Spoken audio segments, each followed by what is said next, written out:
No, what the fuck are you doing? Seriously, you don't have to. You don't have to cut it just because it started off wrong. Who cares? Seriously, what were we talking about? The Bible.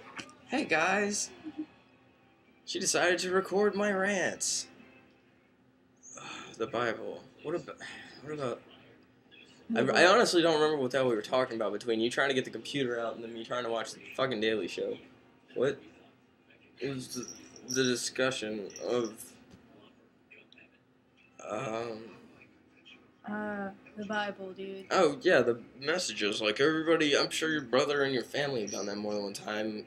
Leviticus. Leviticus is, like, the most quoted book of anything in the Bible, and it's the most retarded thing ever. Like, I mean, if you actually read the whole thing through Leviticus, homosexuality is not the only thing that's considered an abomination. And you want to know what's funny is it doesn't say homosexuality. It says if a man lies with another man. It does not say if a man does anything else with a man. And if you ask some people, a lot of people would try to claim, well, sex isn't supposed to be the important part of a relationship. Well, if that's true, then that means if sex isn't necessary for a relationship, then that means a homosexual relationship should have every right in the Bible to exist. The only reason why it says don't have sex is because and you notice how it says that two women it doesn't say anything about two women laying together. You want to know why? It's all about procreation. It has nothing to do with the fact that they like someone gay. It has nothing to do with the fact that they are oriented to like those people. It has to do with the fact that if two women lay down, there's no chance of seed being spilled. If two men lay down, then seed is being spilled and it's getting no one pregnant, which in God's eyes is a waste of life. That's the only reason why it says that. But even from that perspective, if you want to look at it, there's so much other shit in Leviticus that's not okay, like that fucking GIF that I showed you. If it's over here somewhere. It's homosexuality is an abomination unto the Lord. No, it says two men laying together is an abomination. If a man is to lie down with another man, that has nothing to do with it. There's like it said on the GIF, shaving is an abomination unto the Lord. If you look it up properly and you actually pay attention to what's said, working on Saturday, having fish on Friday. And if you want to look at that, that's from the Old Testament. The Old Testament is not a Christian book. The Old Testament does not belong to Christianity. The Old Testament was the Jews' book. And yet the Old Testament is the one that the Christians quote the most. Like, we're going to take your book, and then we're going to make another version of it. We're not even going to do it originally. And then we're going to quote that more than anything else. When if you look up all the shit in Leviticus, there's a lot of stuff that people who claim that they're with God do that. You can't quote something just because it's convenient for you and just because it makes you win an argument. Because if you're going to quote that part of Leviticus, then I want you to find Leviticus and read the entire thing for me.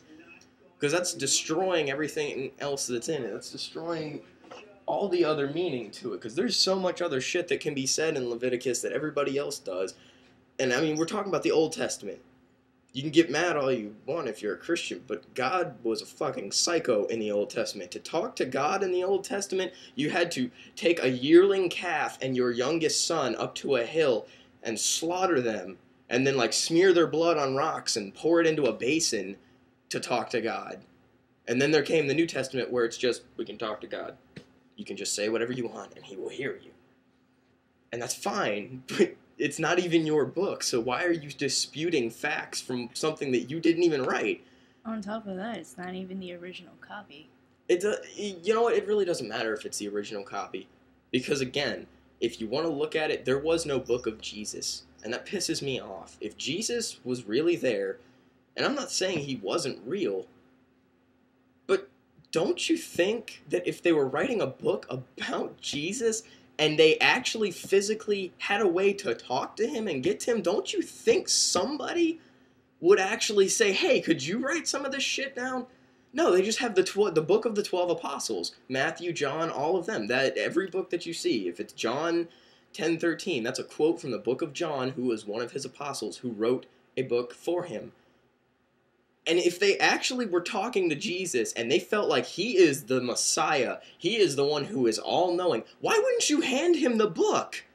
If you have, how selfish of a human being do you have to be, or how stupid do you have to be, or how distorted does this story have to be for someone to know Jesus is here and know that he is the one who knows everything, and instead of handing him a book and saying, you write this out so we'll know, you say, well, I know him better than anybody, and I know what he'd say, so I'll write it down for him, instead of just getting exactly what he meant. Like, that's completely stupid.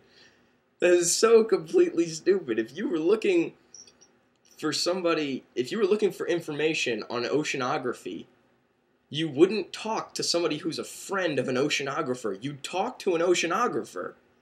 So if you want to know about the universe and everything in the universe and what needs to be and what should be, why would you talk to the friend of God when you could just have God himself write it down? You're going to tell me he never had time to write it down? I understand he was out helping people, but his apostles were traveling with him, and they all had time to write a book down, so why would they not get him to write one down?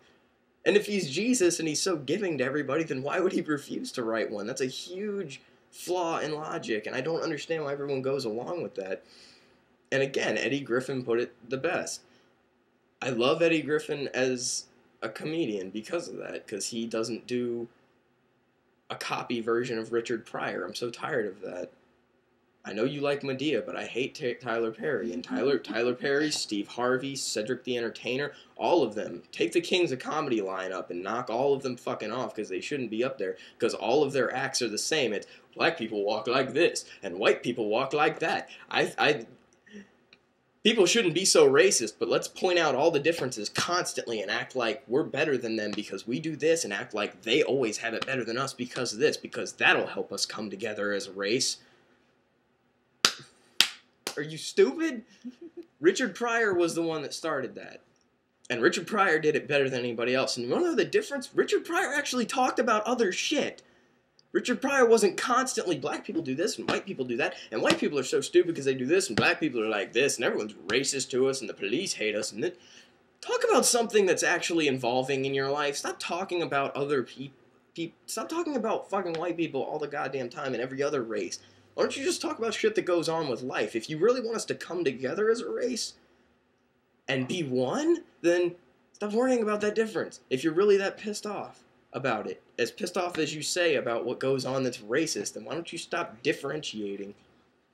But the whole point is, anyways, coming back to it, the whole religion thing, Eddie Griffin put it the best way, because he said, you know, every book that we had, the book of John, all of his apostles' books, they act like they knew Jesus the best. Like, yeah, me and him were the tightest.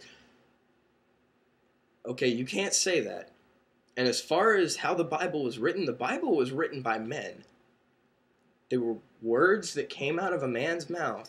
They were words that came from a man's thoughts. A human being wrote them down on a piece of paper. If they were words out of a human being's mouth, if they were thoughts from a human being's head, then by that very definition, they are fallible. They are not unprovably true. You can't, completely provably true. They are not. Because anything that comes out of our mouth is fallible. That's proven fact. We don't have the ability to be completely and absolutely true and right about something. And according to what everybody likes to say, God is. Well, if God's the only one who knows everything, and God never wrote anything down, if there is no book of Jesus, then the book that you people pray to, the book that you people view as the end-all be-all, is completely fallible. There is no part of it.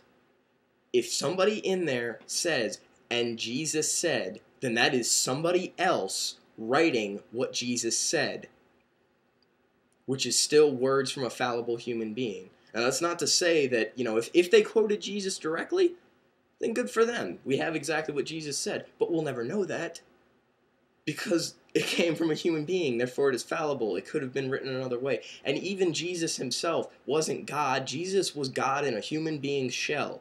Jesus was a fallible form of God.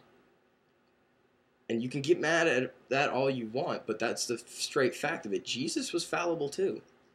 Jesus was supposedly the Son of God. Well, if God's the only one that knows everything, then his Son damn sure doesn't know everything too. And if his Son is a human being, or his Son is him in a human shell, then his Son still doesn't have every single answer.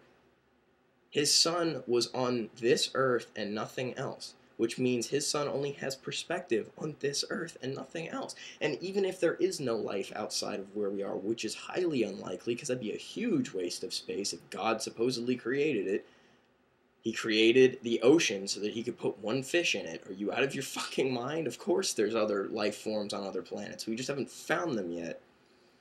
But if God made all of that, then there has to be more. And if God put himself in a human shell, then he has made himself weak and made himself fallible in order to communicate to us. That doesn't mean that he can't be proven wrong as Jesus. Now, if he's God, he's God.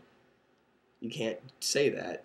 But if it's Jesus, it's a human form of God, which means there's still something about him that is fundamentally flawed, and that's just how it works. But the last thing that Eddie Griffin said, and it was the best thing that he could have said, and I agree with him wholeheartedly, I just never really, I didn't know how to say it right, and I liked the way that he said it because it was funny, and it was a really good point. If you, everybody is so, everybody doesn't worry about what's going on with their religion, they're just constantly fighting over who the Messiah was. Think about the word Messiah. In a certain form, it means messenger. It means holy messenger.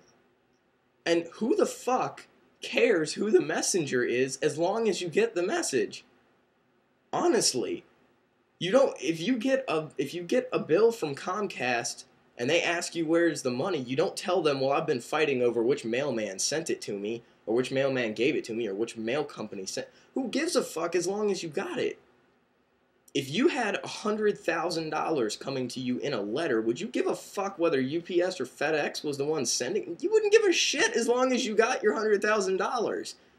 So why do you... And I mean, we're talking about the lesson of life. All of the messages are the same. In Christianity, in Islam, in Judaism, Buddhism, Hinduism, Nihilism, Taoism, all of them, the message is pretty much the same, just delivered in a different fashion. Do unto others as you would have them do unto you. And if they're all delivering the same message, then who the fuck cares who gave it to us and who was the messenger, as long as you do what it says in the message. You're talking about what you consider the biggest rule in life. You're basing your life off of religion. You're basing what you consider the most important rule of life off of this. And yet you're yelling and screaming and fighting, and in a lot of cases killing other people back in history based on who the messenger is. Family Guy. Jewish people were killed. The episode of Family Guy. What episode of Family Guy? Where,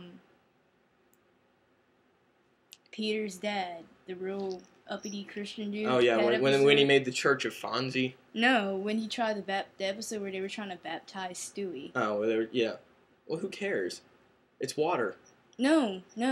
It was, if you don't believe this, then you are wrong, and this shit, this, that, and the other.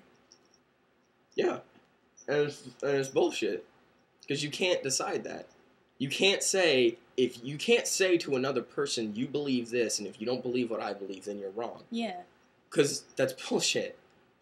You don't get to say that. You don't have the right, as another human being, to tell me that you're right completely and wholly. Because you aren't. That's God's job.